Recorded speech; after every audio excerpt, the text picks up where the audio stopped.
wife. She runs a marathon. She didn't get skinny enough for me. I wanted her to like dip bone thin, be super hot. Well, yeah, it was real. It was too real. Yeah, it was too real. Like she lost weight, but like it wasn't enough weight. But I liked the movie a lot. The woman was very likable. Brittany runs a marathon. Sorry, not Bridget. I got that one. All right, listen. I You can't. still haven't watched The Only Living Boy in New York, and you're going to love it if you ever get around. Well, I can't, so that takes up most of my day. No, seriously, I don't know. It's a movie. What is the movie you told me about? The Only Living Boy.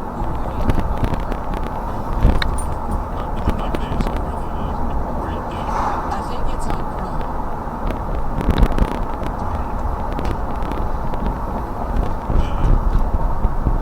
Jeez. I dropped a pound. I told you I'm up 6 pounds.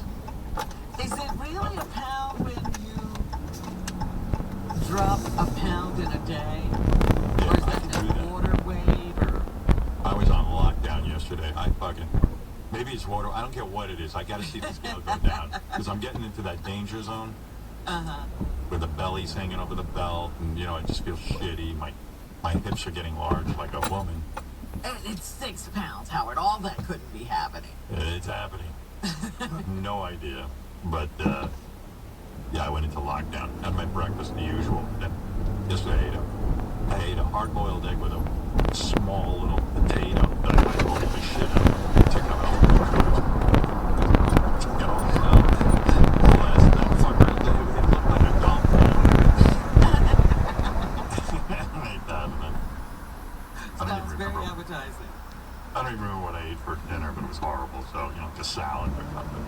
So I got down a pound, and then I got on that fucking Peloton like a madman. Yeah, it's some exercise to it. Yeah, my Peloton instructor is so hot, I talked about it before.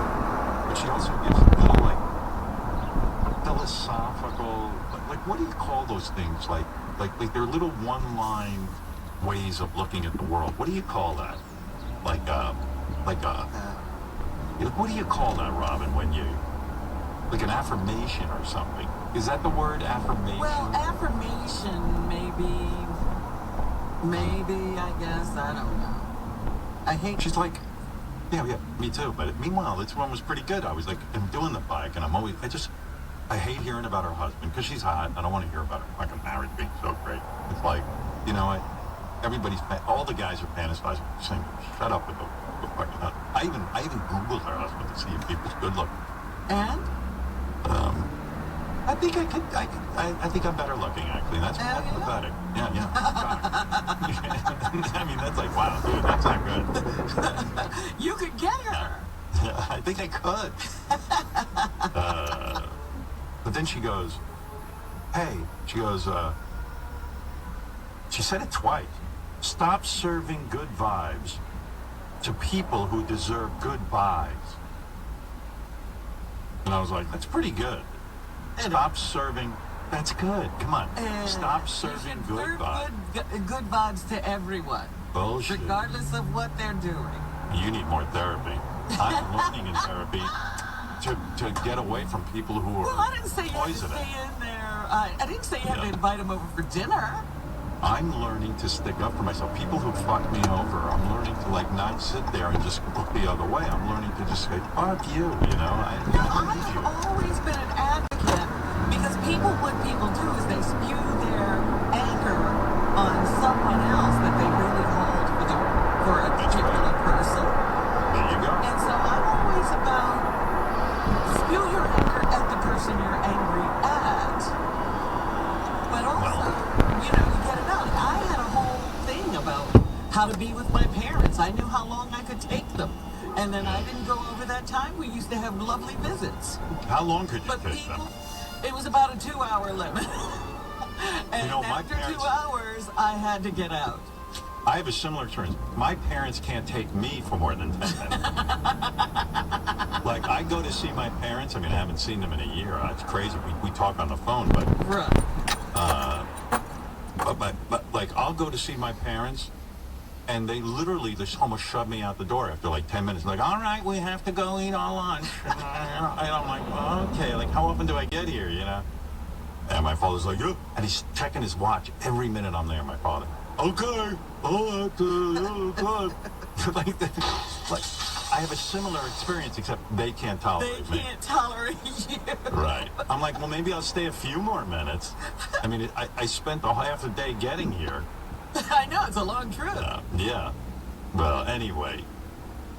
So my Peloton instructor was like a hot Dr. Phil. You know, she was like laying out. Yeah, and you know how good his advice is. Those dummies seem to all take his advice. But anyway, so listen. What am I saying? Where are we at? Maybe I should, I tell you what I should do before I take the break. Maybe I should read the, let me go grab the fan feedback, whatever you want to call it. Oh, yes. What are people saying? Nick, you talk while I look for fan feedback. Go ahead.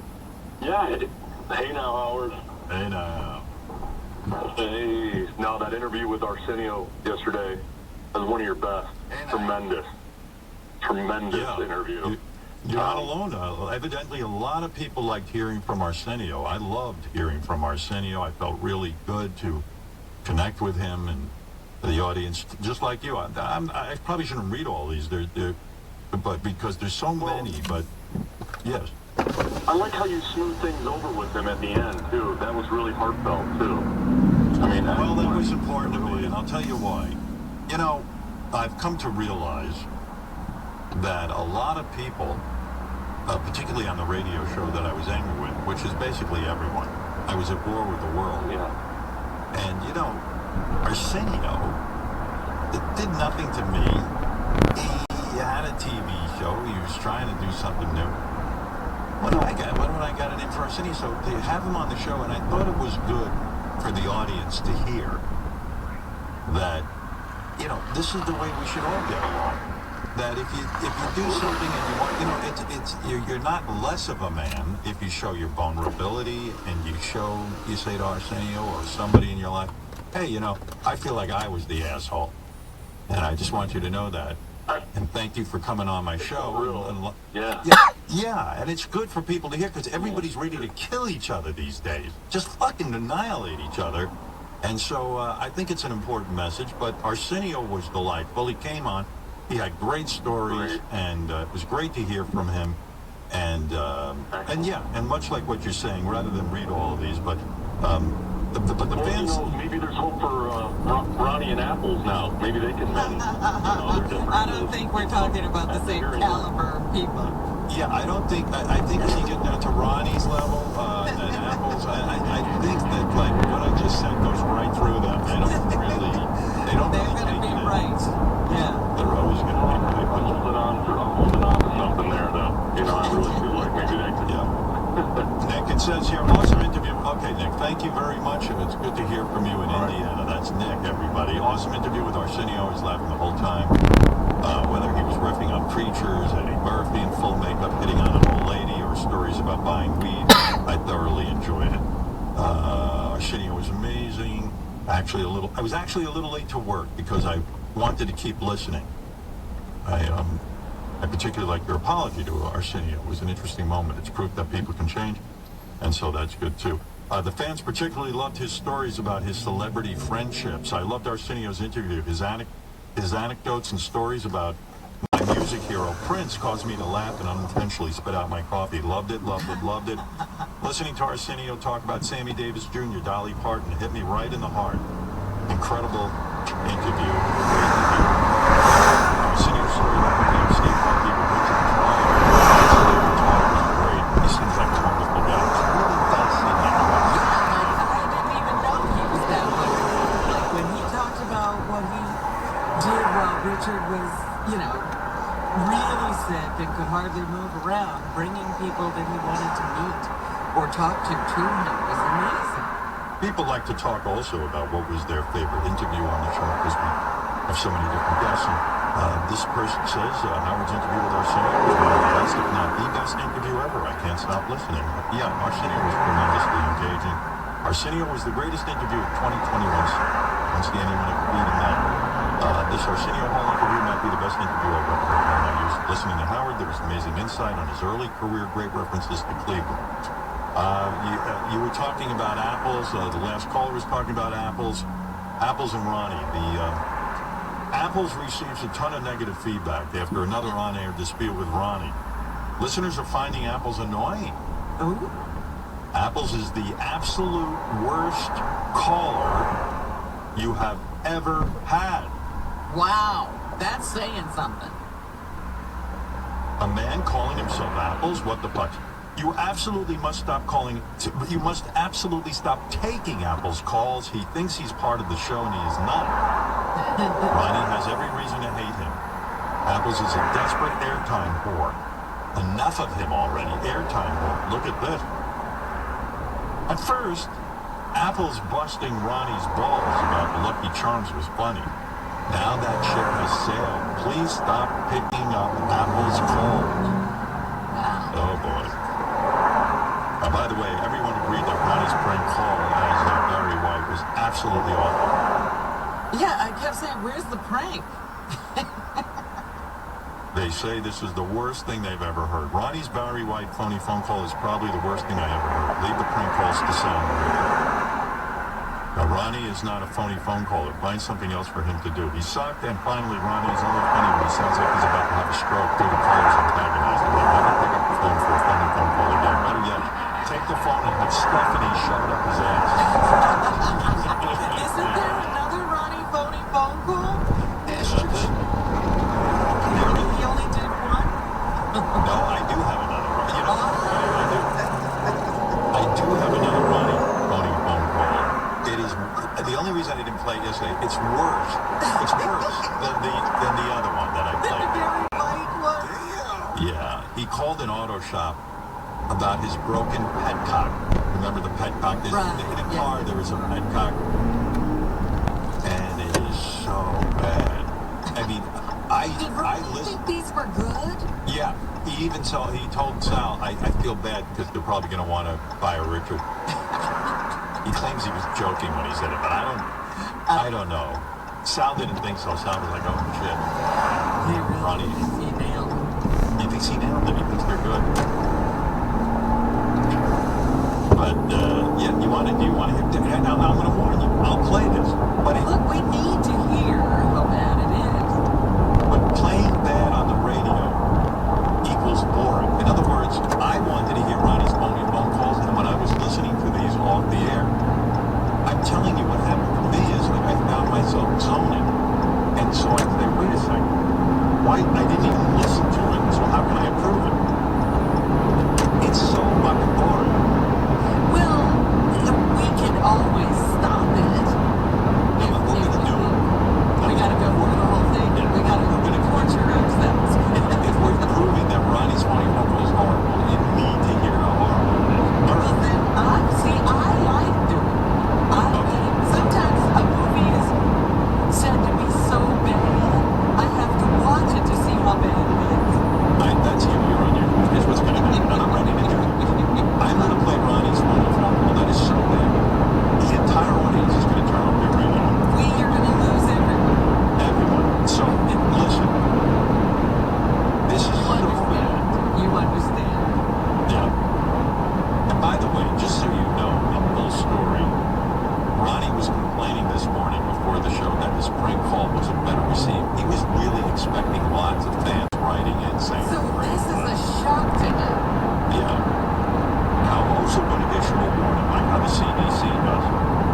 pressure you.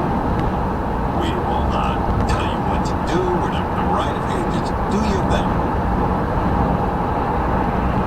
And Ronnie when he handed this in, he was so thrilled that he thought his idea of using the word cock was genius. Like yeah.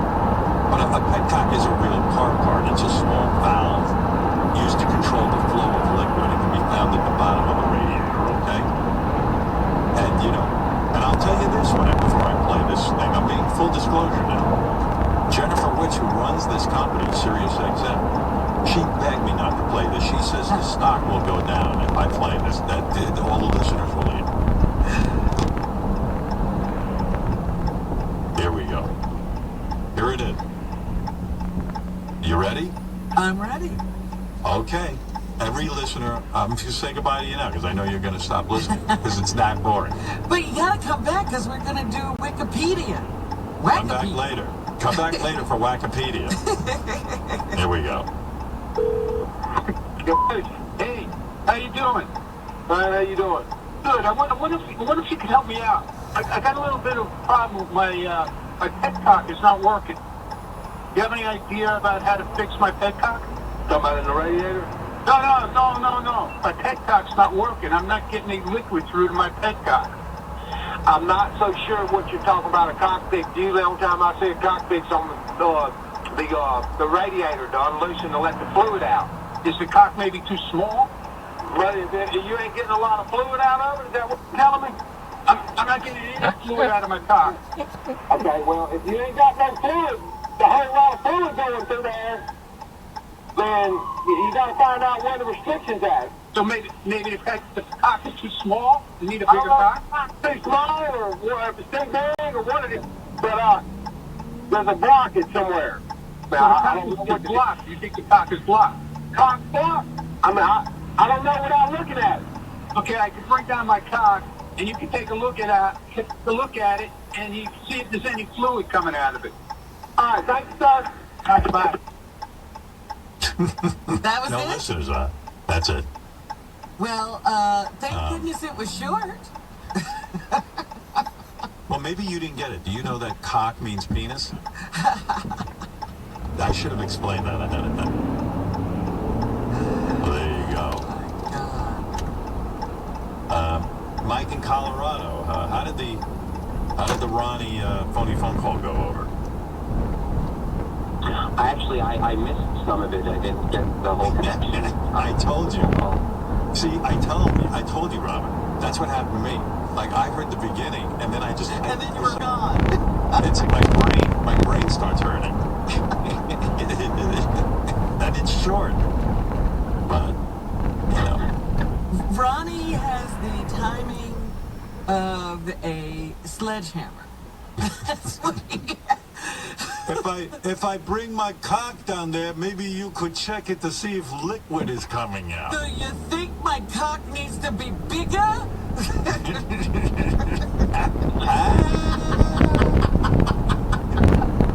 I also like a prank call where the person never knows a prank occurred. Like the guy on the phone, he was like, That's what I'm saying. Where's the break? he wasn't even aggravated, and he was like, okay, the guy just called me, his pet cock isn't working, it's coming down, we're going to see if we can fix it. That's right. Bring it here. I have to look at it. Well, Mike, there it is. You guys wanted it. You wanted to hear it. I wasn't going to play it, but okay, it's done, and what's done is done. Thank you, Mike. Yes, Diane, go ahead, and then I'll take a break, and we'll get to the craziness that is known as Wikipedia. Yes, Diane. Hello. Hi, Diane. I just wanted to tell you how great it is to live in Texas and have a life unlike y'all have had for the last year. You approve of not wearing masks? Every day. I'm sorry? I say you approve of telling people not to wear masks. I'm glad you called, actually. I'd love to hear your point of view. I mean, you feel it's good that the people think the snow is fake and that the governor says don't wear a mask? No, well, that's new. But do you think it's good that the CDC... Well, let me ask you a question, and I do want to hear your answer. Do you think it's good that the CDC is saying, listen, we're not out of the woods. We need people to wear masks. And then the governor, who thinks he knows better than the CDC, in other words, now he's a scientist, and he goes, don't worry about it. Nobody wear a mask. You think, you say you like that? Well, I love that we have remained an open state because honestly, we're really no worse off than y'all are in the statistics. So, We're all up Schitt's Creek because people aren't paying attention to the CDC. We're finally getting on board. We now have a president who believes in science. You know that. well, I guess my point is, I mean, truthfully, this lockdown versus the not lockdown kind of mentality has not produced wildly different results.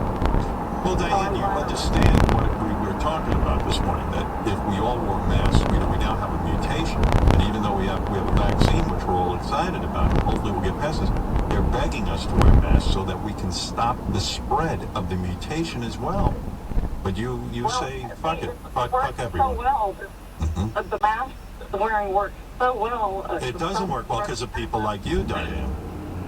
That's the problem we I'm wearing a have. mask, but Oh, good. I've been Okay. wearing a mask. But I've also been going to work. Our kids have been in school since last April. I mean, Yeah, this every is the day problem. in school. Yes, and this is the problem. You know, Texas is, I think, the third highest in the country. In other words, we can't stop the pandemic. All right, so you love the pandemic. You want it to last forever. I get it. Right? No, but we can't just live our lives. And I mean, let's just don't live our lives. Okay, all right, I get you. All right, Diane, you hang in there. Thank you for listening. Appreciate it. By the way, I'll remind my audience that still saying close to 58,000 people tested positive for the coronavirus yesterday. 1,300, more than 1,300 people died. And I'm just perplexed why that woman has to be free. She's free. She's free. God knows what free means. She's free. She's free. And she doesn't understand that what happens in Texas doesn't stay in Texas. Mm. We're not doing any worse off than you all. We know. That's the problem. You're my problem, Diane. Like That's why there's a we're worse border off. and whatever they do doesn't hop to any other state. We all here have it, but so do you all. Our governor says we can be free, and he knows better than the CDC because we don't really believe in CDC. They're just run by What Joe is the Soros. CDC? Yeah, CDC, just a bunch of letters.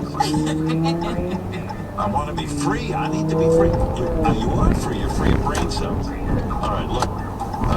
Let me get to Wikipedia. Everybody loves Wikipedia. What is Wikipedia? Wikipedia is where we sit down and we say, what the hell is going on with the Whack Packers? We haven't checked in a while. So simple, Robin, the concept.